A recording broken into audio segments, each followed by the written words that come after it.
Good morning to all of you. आज हम बात करेंगे इंटरेक्टिव फेज ऑफ टीचिंग के विषय में। इंटरेक्टिव फेज ऑफ जो टीचिंग है ये हमारी सेकंड फेज है टीचिंग की। This phase refers to the execution of the plan made during the preactive phase. इसमें क्या होता है कि जो प्रीएक्टिव फेज में हमने प्लान बनाया है उसको क्लास में किस तरीके से हमें एग्जीक्यूट करना है वो पार्ट इसके अंदर आता है। This is actual classroom teaching. Interactive phase में एक्चुअल क्लासरूम टीचिंग आती है जो कि हम कक्षा में करते हैं।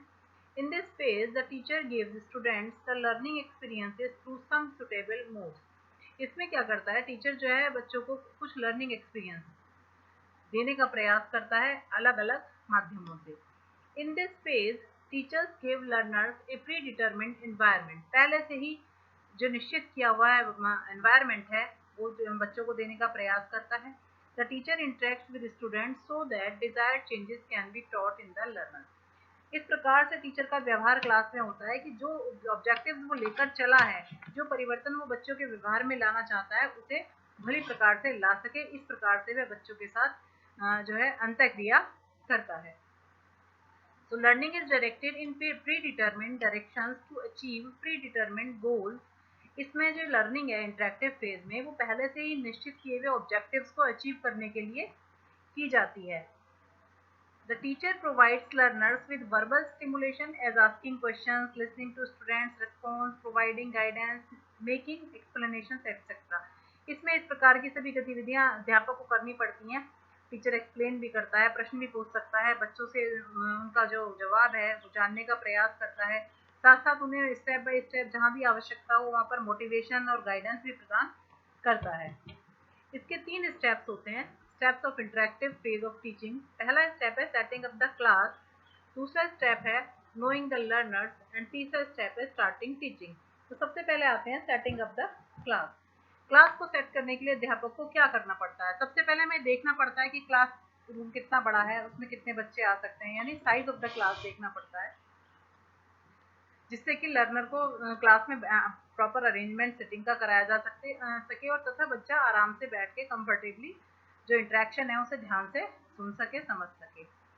इसमें कुछ चीज़ों का ध्यान रखना पड़ता है। जैसे पहला है how many in the groups are looking attentive. कितने बच्चे क्लास में ऐसे हैं जो बहुत अटेंटिव रहते हैं, कितने बच्चे ऐसे हैं जो इंटरेस्ट नहीं लेते, ध्यान नहीं देते, लापरवाही करते हैं।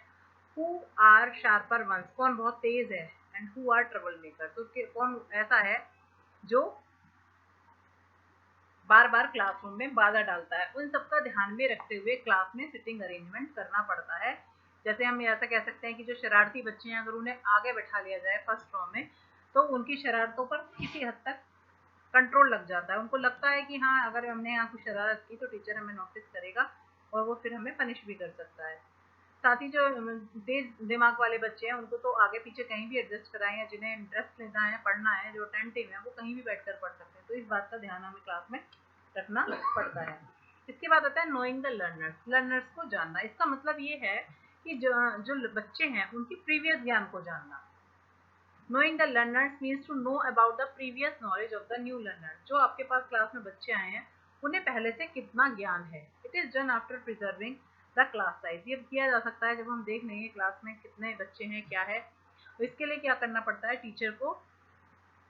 For this, teacher can start by knowing the abilities, interests, attitudes and academic backgrounds of the learner. यानी एक तरीके से बच्चे का इंट्रोडक्शन लेना है। अगर हम फर्स्ट टाइम क्लास में जा रहे हैं तो बच्चे से पूछना उसकी एबिलिटीज़ के बारे में, उसके इंटरेस्ट के बारे में, एटीट्यूड के बारे में, पिछले पहले वो किस स्कूल से पढ़ के आया है, कैसी परसेंटेज रही है, उसका किस प्रकार का अचीवमेंट रहा है, उन सब चीज़ों को जानकर हम बच्चे से एक हेल्दी एनवायरनमेंट क्रिएट करते हैं। साथ ही हम जब टॉपिक तक लाते हैं तो थोड़ा सा उसका भी ध्यान रखते हैं। अब आता है starting teaching. At this stage the teacher start teaching. अब क्या है, ये बच्चों ने आपको जान लिया, आपने अपना इंट्रोडक्शन दिया, बच्चों का लिया, बच्चे आपको समझ गए। अब आपको क्या करना है, टॉपिक स्टार्ट करना है। This is done after diagnosing by questioning. Here 2 types of activities are involve. इसको हम शुरू करेंगे क्वेश्चनिंग से, यानी अगर हम बच्चे से कुछ बैकग्राउंड भूमिका बनाएंगे क्लास में, जैसे इनिशिएशन भी हम कह सकते हैं, और दूसरा इसका पार्ट है रिस्पॉन्स। तो क्वेश्चनिंग करते समय हमें ध्यान रखना है कि बच्चों के प्रीवियस नॉलेज से संबंधित हम प्रश्न पूछेंगे और उसको नए ज्ञान की तरफ ले जाने का प्रयास करेंगे। The initiation and response are known as verbal interaction. Initiation और रेस्पॉन्स को शाब्दिक अंतःक्रिया कहा जाता है।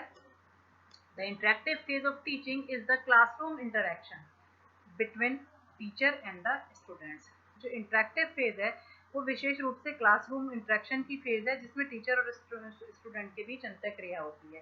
तो इंटरेक्शन में भी वर्बल और नॉन वर्बल दोनों प्रकार का हो सकता है, शाब्दिक और अशाब्दिक। Interaction is the most important at this stage. मुख्य जो सबसे ज़्यादा महत्वपूर्ण है वो है अंतःक्रिया, जो छात्रों और अध्यापक के बीच चलती है। This is the interchange between teacher and student by initiation और रेस्पॉन्स ऑपरेशन। यह जो प्रक्रिया है वो अध्यापक द्वारा इनिशिएशन और बच्चों द्वारा रेस्पॉन्स के द्वारा की प्रक्रिया के द्वारा चलती है। In this phase all the activities performed by a teacher when he enters the classroom are combined together.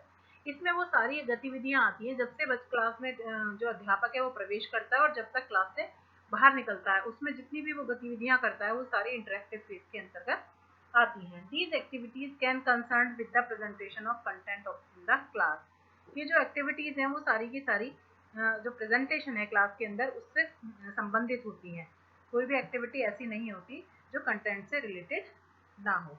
This is all about interactive phase of teaching.